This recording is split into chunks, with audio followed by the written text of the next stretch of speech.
Okay, this video is for study guide number 3. The question is asking you to find the slopes if they exist of the lines containing these points.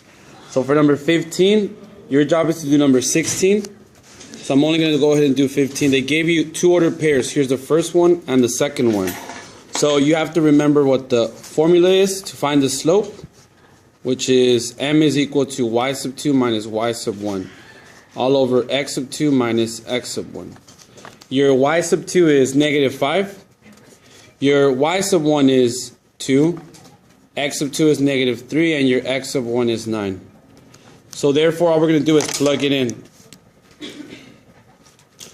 So you start by plugging in the y sub 2, which is negative 5, minus a y sub 1, which is 2, all over your x sub 2, negative 3, minus your x sub 1, which is 9. So if you owe $5 and you owe 2, then you owe 7. If you owe 3 and you owe 9, then you owe 12. Technically, this is a legitimate answer, but you can leave it as 7 over 12 because a negative divided by a negative is a positive. So now you should be able to do 16. Let's move on to number 17. 17 is asking you to find the slope and the y-intercept of this equation here.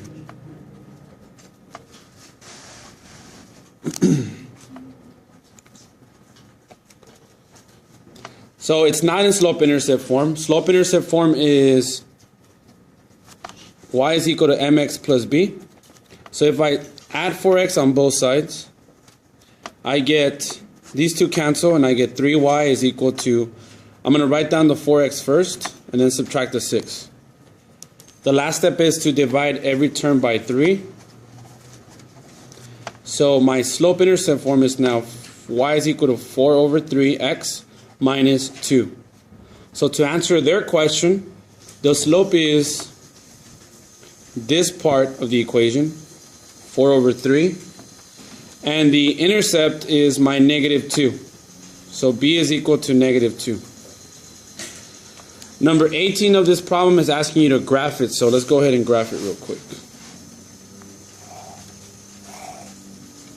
So I'm going to start at negative 2. Here's negative 2. That's my intercept, and my slope tells me to go up 4 and over 3. So I'm going to go up 1, 2, 3, 4, and over 3. 1, 2, 3, 4, over 3, 1, 2, 3. So here are your 2 points. All you need is 2 points to graph a line. So let's move on to number 19. I'm only going to do number 19 because you should be able to do 20. The question is asking you to write an equation for the line containing the given point and having the given slope. Because they gave you a point and a slope, you can go ahead and use the point-slope formula, which looks like this.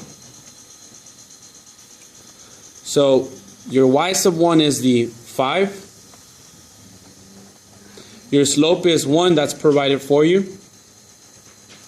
And your x sub 1 is the 3. So right now we're going to use the distributive property. So you get 1x minus 3. Bring down the left side. Now you can go ahead and add 5 to both sides. So your final equation looks like y is equal to 1x plus 2. Because if you owe $3 and you have 5 to pay me back, you are left with 2. So they wanted you to create an equation, and so here it is. You repeat the same steps for number 20. Let's move on to number 21. So again, I'm only going to do 21. Your job is to do 22. So this time they gave you two ordered pairs. They gave you a 1, comma 1 and a 2, comma negative 2.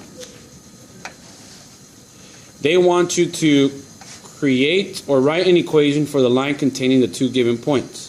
So creating an equation requires you to have a slope and at least an ordered pair.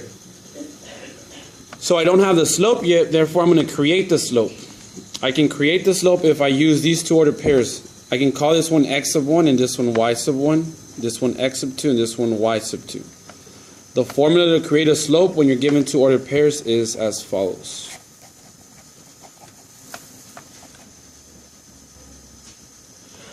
Y sub 2 is my negative 2. My y sub 1 is my 1. X sub 2 minus my x sub 1, which is 1. So I now have negative 3 on the top. 2 minus 1 is just 1. So this is really just negative 3. So here's my slope, negative 3. Now I can take one of the ordered pairs. I suggest you take the smallest one, which is 1 comma 1, and plug it into your point slope formula, which is, again, this. So take your slope, plug it in, negative 3. My y sub 1 is, since we're going to pick this point, my y sub 1 would be 1. And my x sub 1 would also be 1. Now I'm going to go ahead and use a distributive property. So it's negative 3x. Negative 3 times the negative 1 is positive 3. And I bring down the left side. Now I can go ahead and add 1. So y is equal to negative 3x plus 4. So here's my equation. If you would have picked this point here, you still would have gotten the same equation. You would have just had different math work to do. Okay, so that does it for number 21. I'm going to skip 23, 24. I told you in class to skip those. Let's move on to number 25, 26, and 27. So the question for 25 is saying, determine whether the lines are parallel, perpendicular, or neither. So we can do this different ways. We can do it by graphing. We can do it by putting both of the equations in slope-intercept form and just looking at the slopes. And I think that's the route that I'm going to take. So here is my two equations. I'm doing number 25. There's not in slope-intercept form, so I have to go ahead and put them in slope-intercept form. I'm going to subtract for the first line negative 2x on both sides. So I get y is equal to, I'm going to write negative 2x first, plus an 8. I'm going to repeat the same steps for this equation. So if I subtract 2x, I get y is equal to negative 2x plus the 4. So now that we have these two lines in slope-intercept form, I can take a look at their slope. Here's the slope of the first line, and here's the slope of the second line. By looking at the slopes, you can see that they're identical, meaning they're the same. So therefore, these two lines are parallel.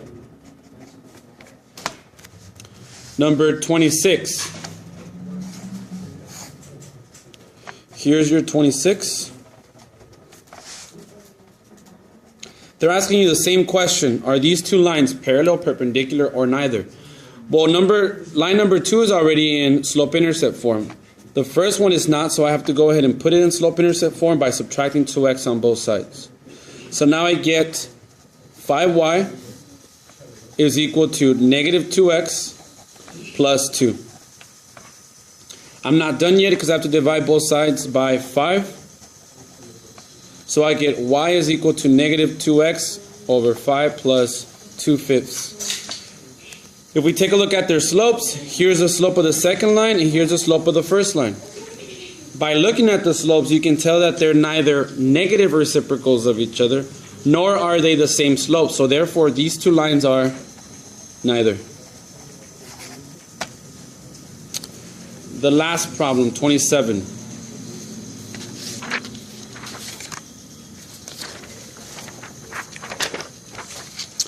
We're pretty much doing the same thing again.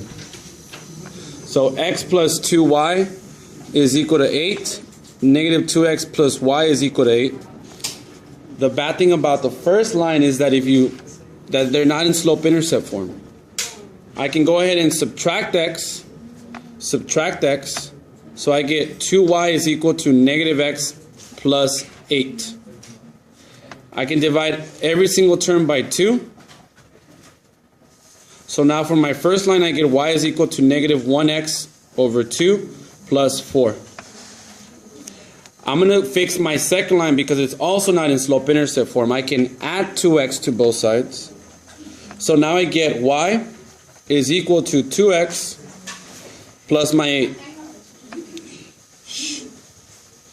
So if you take a look at this slope and then take a look at this slope, you can see that they're negative reciprocals of each other. They took the negative 1/2, they flipped it, that's how they got 2, and they switched the sign from negative to positive.